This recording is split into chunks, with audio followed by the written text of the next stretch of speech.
नमस्कार दोस्तों।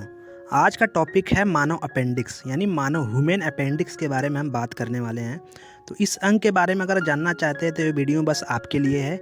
लेकिन इस अंग को जानने के लिए, इस अपेंडिक्स के बारे में समझने के लिए पहले आपको पाचन तंत्र की वीडियो देखनी पड़ेगी। जो डाइजेस्टिव सिस्टम होता है ह्यूमन का, उसको आपको समझना पड़ेगा, क्योंकि उसमें आपका स्टमक, पेट के बारे में बात की गई है, लार्ज इंटेस्टाइन, स्मॉल इंटेस्टाइन, जिसे हम बड़ी आंत, छोटी आंत कहते हैं। तो उन चीज़ों को आप समझे रहेंगे तो अपेंडिक्स को समझना थोड़ा आसान हो जाएगा, क्योंकि अपेंडिक्स जस्ट उसके नीचे का पार्ट होता है।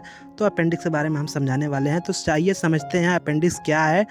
अपेंडिक्स को हिंदी में हम अतिसारिक या अंकुरात कहते हैं। एक छोटा सा अंग है जो हमारे पेट के निचले दाएं हिस्से में स्थित होता है। जो बड़ी आंत होती है, जो उसका स्टार्टिंग पार्ट होता है, जिसको हम सीकम बोलते हैं, उससे आपका अपेंडिक्स लगा हुआ होता है।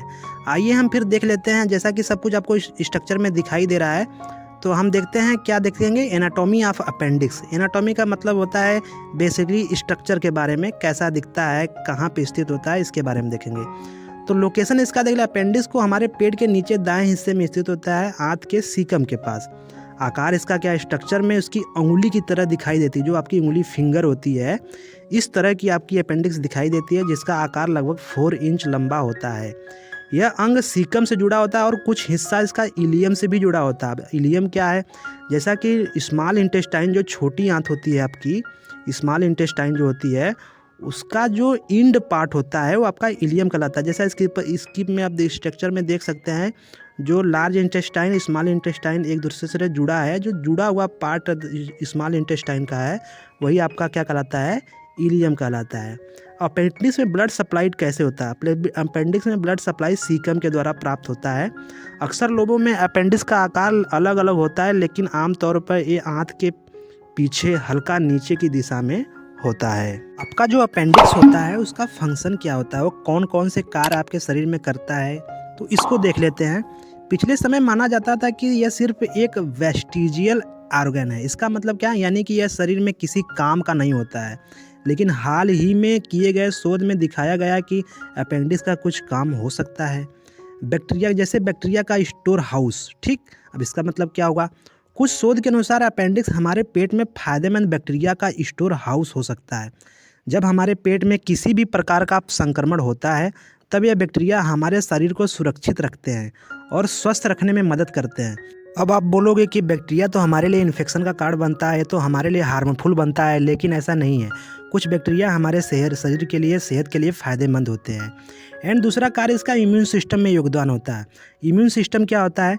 इम्यून सिस्टम हमारा एक तरह से प्रतिरोधक क्षमता कहलाता है, यानी कि जो फॉरेन मटेरियल है, foreign particle, virus, bacteria, infection होते हैं, उनसे लड़ने में हमारा सहायता करता है। तो आपका जो अपेंडिक्स होता है, उसमें लिम्फोइड टिश्यू होते हैं, जो क्या करती हैं, एंटीबॉडी बनाती हैं। जब एंटीबॉडी बनाती हैं तो हमारा इम्यून सिस्टम भी मेन योगदान करता है आपका अपेंडिक्स इम्यून सिस्टम में, तो हमको इन्फेक्शन से लड़ने में मदद करता है। तो कुछ शोध में दिखाया गया है कि अपेंडिक्स का एक इम्यून सिस्टम भी हो सकता है। यह शरीर के रोगों से लड़ने में और शरीर के रोग को प्रतिरोधक तंत्र को विकसित करने में मदद करता है। तो इम्यून सिस्टम में भी इसका योगदान होता है। अब देखते हैं हमें अपेंडिक्स से डिजीज, कौन से अपेंडिक्स डिजीज होती हैं हमको, तो उसको हम देख लेते हैं। अपेंडिक्स का एक प्रमुख रोग है अपेंडिसाइटिस, जो एक सामान्य स्थिति है जिसमें अपेंडिक्स में सूजन आ जाता है। यह अक्सर दर्द और असहजता के साथ होता है और आमतौर पर ऑपरेशन द्वारा इसका उपचार किया जाता है। अगर अपेंडिसाइटिस का समय पर इलाज ना किया जाए तो अपेंडिक्स बढ़ भी सकता है, जिसे परफोरेटेड अपेंडिक्स कहते हैं। बहुत कम मामलों में अपेंडिक्स में कैंसर डेवलप हो सकता है। यह कैंसर आमतौर पर दुर्लभ होता है, लेकिन गंभीर भी हो सकता है। तो इन सभी स्थितियों में व्यक्ति को जल्दी से जल्दी अपने डॉक्टर से संपर्क करना चाहिए।